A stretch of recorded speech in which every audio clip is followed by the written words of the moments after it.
Abracadabra, an unpublished work by Bailey A. Osborne. Chapter 4. Gravity.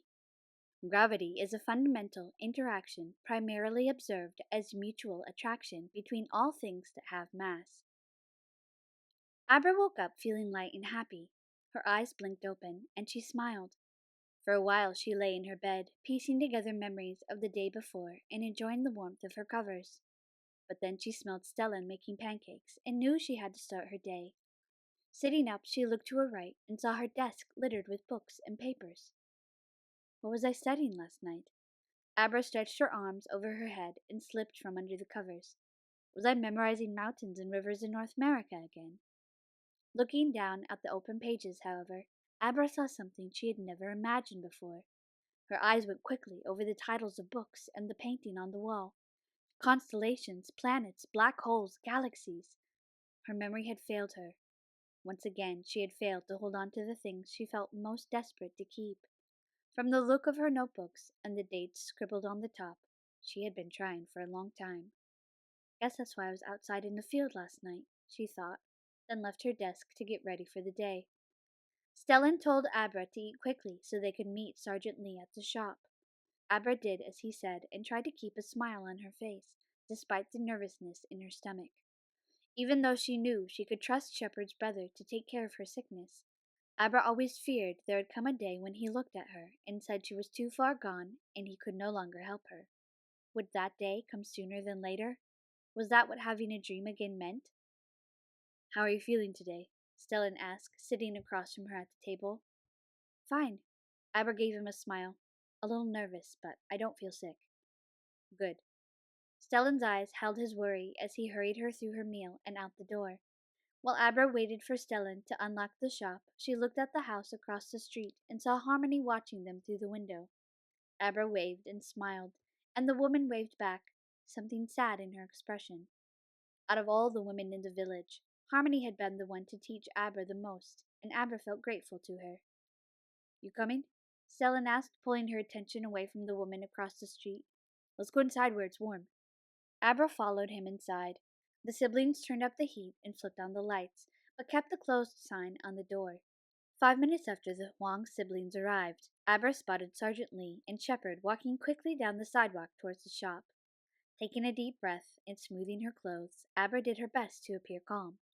The image of Sergeant Lee, even when he wore civilian clothes, invoked a sense of awe and respect. Where Shepard's personality and looks were more playful and soft, like a gentle muscly teddy bear, his brother commanded attention with a straight face and sober eyes. He stood with his shoulders back, even when in the kitchen with Stellan, sharing stories from college and high school. Abra had always been a little afraid of him, even though he had been nothing but kind to her. As much as she hated being patronized, she appreciated the fact that Sergeant Lee still spoke to her as if she still wore a school uniform. Morning, Lee. Stellan greeted his friend with a nod and an easy smile. Thanks for coming. Of course.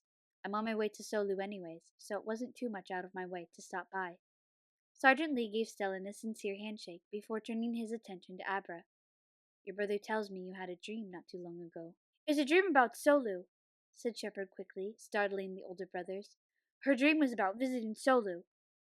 Let Abra talk, Sergeant Lee told his brother with a disappointed shake of his head. About Solu? Stellan asked at the same time. Abra, is that what your dream was about? Confused by Shepard's interruption, Abra nodded. Should we talk about it more in the office? Sergeant Lee smiled kindly at the girl and gestured toward the hallway. You can tell me all about it. I'll just be out here, Abra, Stellan called after her. I'll be at home when you're ready to go, Shepard called after his brother. Is Shepard going with you to Solu? Abra asked as she followed Sergeant Lee down the hallway to Stellan's empty office. Yes, we have some things to take care of there for our parents. Sergeant Lee held the door open for Abra and allowed her to pass before closing it behind them. All right, you go ahead and make yourself comfortable in the chair while I get things going on the computer. Stellan had brought a second desk chair into his office the night before, one that Abra knew had been at the shop for several years. She sat on the faded and cracked fake leather and tapped her toes against the floor to rid herself of her nervous energy. Waiting for Sergeant Lee to tell her what to do next, She sat with her hands gripping each other and wedged between her thighs to keep them warm and still. Beside her, Sergeant Lee clicked and typed silently. Are you ready? Sergeant Lee asked, turning to her after 3 or 4 quiet minutes. Yes. Abra nodded and straightened in her chair. Why don't you tell me a little bit about the dream? What do you remember? I remember. Abra drew her eyebrows together as her mind did its best to recall the fuzzy details. I remember it was a nice dream. A nice dream? Sergeant Lee nodded, pleased to hear Abra's statement. He clicked again on the computer, and Abra noticed a loading bar slowly begin to fill. Anything else? Uh, Abra closed her eyes to focus. Mint tea. It was hot. And fish cakes, like the one I ate when I was little. Mmm. The small sound of affirmation told Abra to keep going. I keep seeing wet roads, so I guess maybe it rained? Abra opened her eyes. She didn't remember anything else. That's an interesting thought. Sergeant Lee gave her a nod. Is that all you remember? More or less. Abra pressed her lips together and let out a deep breath through her nose. Good, good. Again, Sergeant Lee clicked several things, then opened Stellan's drawer that held Abra's doses. He withdrew a familiar object, and a caring smile crossed his face as he handed it to Abra. Do you remember how to put this on? Yes. Abra took the item. It looked like a pair of headphones, but instead of covering her ears, it attached above them and read brain activity. Along the top ran a line of tiny needle points that connected to wires that sent signals to Stellan's computer. Abra set the instrument on her head, then sat back, allowing Sergeant Lee to line up the sharp points and secure them to her scalp. The pinpricks of pain always made Abra's eyes water, but after the first few seconds, the pain faded and she could relax again. I'll press in 3, 2, 1. Sucking in her breath, Abra squeezed her eyes shut and made a face. But just like always, she counted to 5 and felt the sting numb. Using the end of her sleeve, she wiped the tears from her eyes and took a deep breath. Sergeant Lee sat back down and clicked a red button on the screen. All right, Abra. His voice came out calm and low. I want you to picture the dream in your mind, all the things you remember about it. Abra did, letting her eyelids slip shut to block out everything else. She remembered the flavors and the smells, the faint clink of glass cups against each other while she drank her tea, and the rattle of engines going past her as she walked down the wet pavement. Even though she had only remembered the dream for the first time the day before, it already felt like an old memory, ready to be retired to the trenches of forgetfulness. Think about how you felt when you had the dream, said Sergeant Lee quietly. You said it was a good dream. I felt happy, Abra murmured. Not scared or confused? The man prompted. No, happy. Abra felt certain of it. Did you see the central tower? Sergeant Lee mentioned the most recognizable landmark from the capital. A sudden flash of the image filled Abra's mind, and she let out a tiny scoff of surprise. Hearing her, Sergeant Lee asked, Do you remember? Yeah, Abra nodded. I guess I saw it. I didn't remember that until just now. Were you alone in your dream? Yes. But you were in Solu. Did you not see anyone else? The question made Abra pause and search her memories even harder. Try as she might, however, she couldn't make out a single face. Hadn't she bought her fish cakes and mint tea from someone? Or had that part of her dream not existed? If she stared at the memory of the road, she could see shoes and legs passing all around her. But when she lifted the eyes of her mind, she couldn't make out more than abstract colors and shapes. I see people's feet, but no faces, said Abra finally. Okay, I can tell you're concentrating hard. Well done, Abra.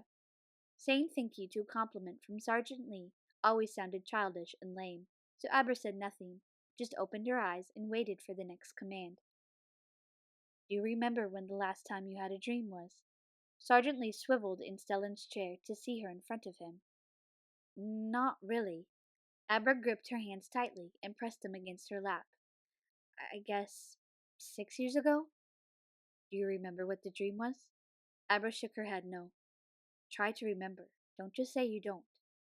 The serious edge to the request made Abra swallow hard before closing her eyes and obeying. Most of Abra's memories from being 17 felt like they had been chewed up by a dog and spit into the corner, covered in drool and hair. Sometimes she tried to pick up the pieces, to look at the tiny picture they gave her of who she used to be, but they were crooked and disorganized. Looking at them left her feeling more confused than comforted, so she had stopped going back to them and let them lie, forgotten and undisturbed, in a back corner of her broken brain. Which one of these is the last one? Abra asked herself, finding snippets of her old nightmares. Then she picked one up and felt a sagging sorrow in her bones. Had it been this one? Are you thinking of something, Abra? I remember one, she said softly. What do you remember about it? I hear people laughing. Abra licked her lips and wished she had a cup of water. What kind of laughing? He asked.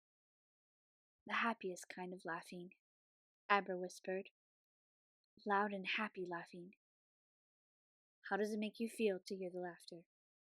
Tears welled up in Abra's closed eyes, and she pressed her lips together to keep them from the slight quiver she felt growing.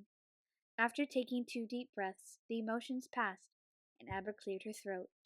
Sergeant Lee said nothing, waiting patiently for her to answer. It makes me feel sad, Abra answered. Sergeant Lee sounded thoughtful. Same answers as before. The words made Abra open her eyes.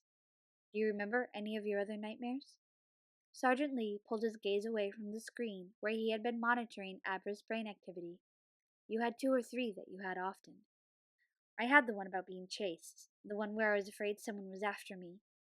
Do you remember what it looked like where you were running, or how it felt to be running like that? Careful to take a moment to actually think, Abra slowly shook her head no. That dream held no emotional reaction for her. Technically, she didn't really remember the dream. She remembered telling people about the dream. She had been terrified of the nightmare when she faced it almost every night, but it no longer scared her. Good. And the other one? Abra frowned. She really didn't remember any other nightmares or dreams. It's okay if you don't remember, said Sergeant Lee. It's not surprising that it faded completely after all this time. Okay. Abra ducked her head and stared at her lap. Are you feeling worried or stressed? Huh? The question had been asked so delicately that Abra almost missed it. Your brain. Sergeant Lee pointed at the computer screen with one finger and sat back in his chair so Abra could see too. It's telling me you're feeling a negative emotion. Oh. The images on the screen meant nothing to the patient. She had seen the inside of her brain on the computer twice a year for the past 6 years, yet it never made sense to her. Did anyone else look at a 2D image and think, oh yes, that's me? Abra would like to meet that person if they existed. Is there anything bothering you that you'd like to ask me about? Turning his back on the computer, Sergeant Lee faced her again. I guess I'm worried that having a dream again means I'm getting worse. Abra met Sergeant Lee's studious gaze. I know Stellan will never tell me. Shepard said that this was the sickest I'd been since the beginning. That sounds very reasonable, that these things are causing you to worry. He answered with an understanding tone in his voice.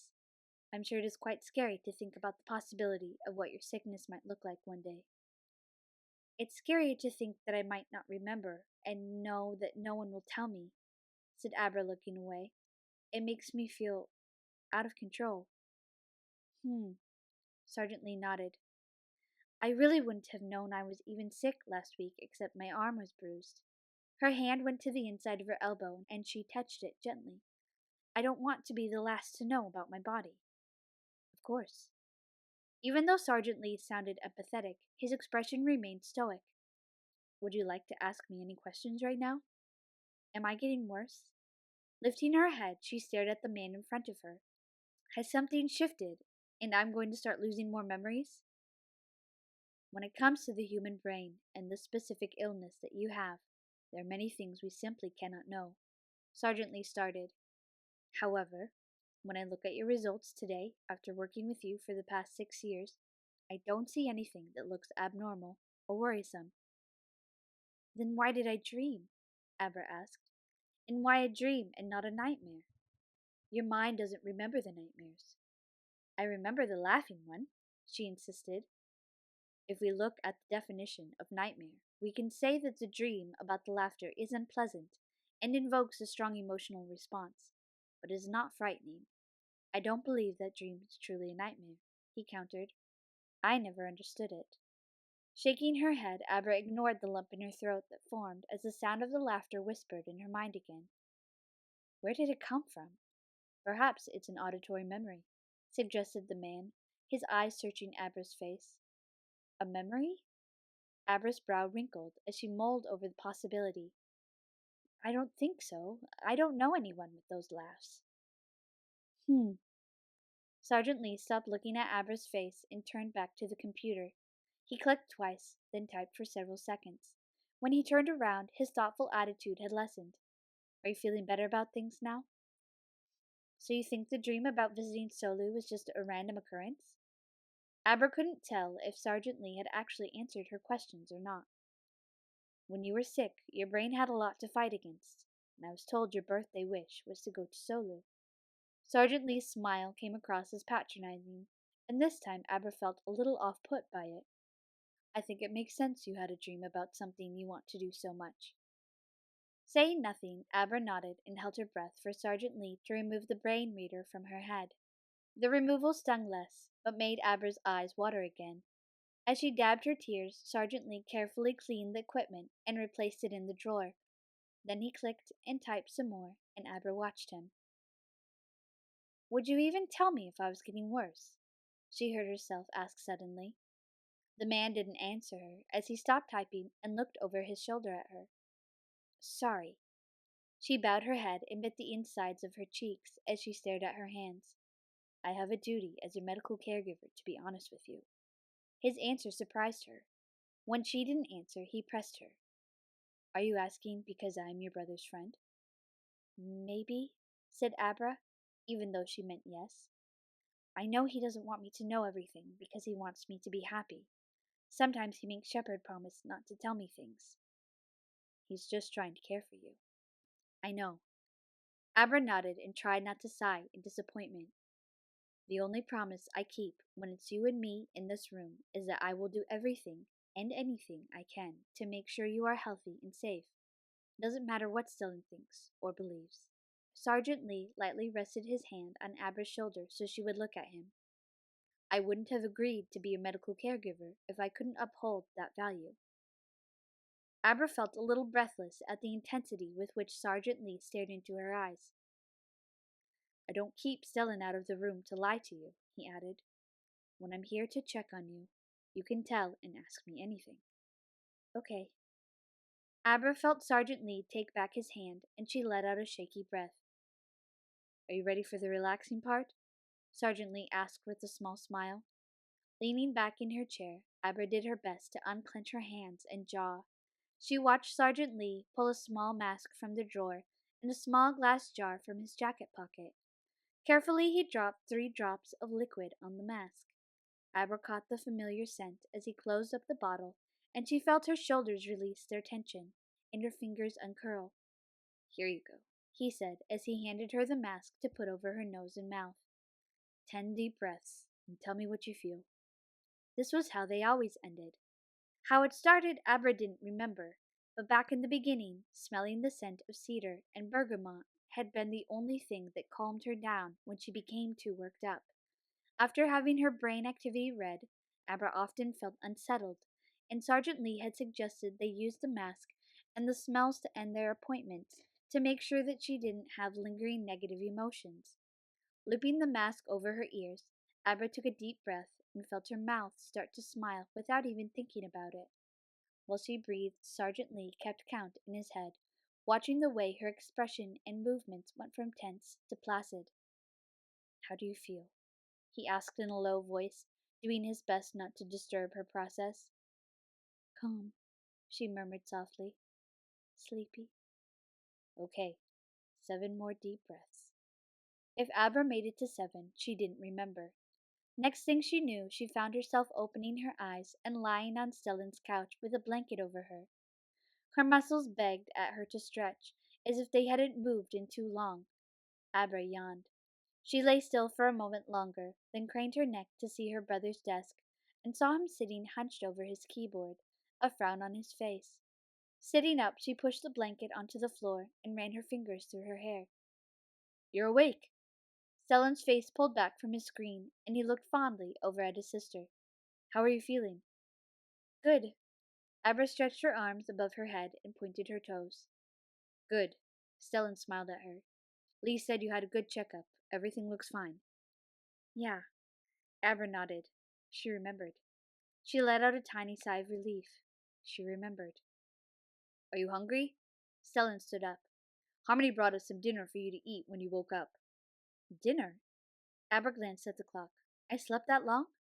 "You must have been tired." Stellan gave her another smile and brought her a covered bowl and spoon. "Here, she made us dumpling soup." "Why did she bring us food?" Abra took the bowl in her hands. "She saw Lee when he left this morning and came over to ask if you were okay," said Stellan. "She wanted to make sure you weren't feeling sick again." That was nice of her to ask. Abra's mouth watered at the sight of her food. "I love her dumpling soup." "Eat all that you want. I already had some." Stellan sat beside her expectantly, waiting for her to eat. "Sorry to make you stay at the office later, Stellan." Abra glanced over at her brother, acknowledging his sacrifice for her. "Ah, it's okay. I have enough to keep me busy all night if I let it." Stellan rubbed a hand over his face and did his best not to look tired. "And you kept me company, even if you were snoring." "I was snoring?" Abra laughed shyly at the thought. "Nah, you weren't really." Stellan laughed and shook his head. Noticing she had yet to take a bite, he nodded at her to do so and kept quiet. He sat next to her while she took her first 3 spoonfuls, a satisfied look on his face as he watched her. "Is it delicious?" he asked. "So delicious," said Abra with her mouth full. She couldn't help it. She barely wanted to stop and take a breath. "Good." Stellan forced himself to stand up and walk back over to his desk. "Let me know when you're done eating, and I'll call it a night." "Okay." Abra nodded and took a moment to savor the happiness she felt. All the worries she had felt earlier that day had disappeared, and she felt a little like laughing. For a second she almost told her brother. He had hunched back over his keyboard with a line through his forehead, and she wanted to tell him, "I only dreamed about Solu because I made it my birthday wish." Before she could tell him, though, his phone rang. He lifted the receiver to his ear and immediately started into a conversation that seemed to have no beginning. Glancing in Abra's direction, Stellan stood up and left the room, the phone still pressed to his ear. Abra assumed he hadn't meant it personally. His work probably had things she couldn't hear about. Being left alone with her dumpling soup made her sigh, though. "It's okay. I'll tell him tomorrow," Abra told herself as she took another bite of food. "We can talk about it tomorrow."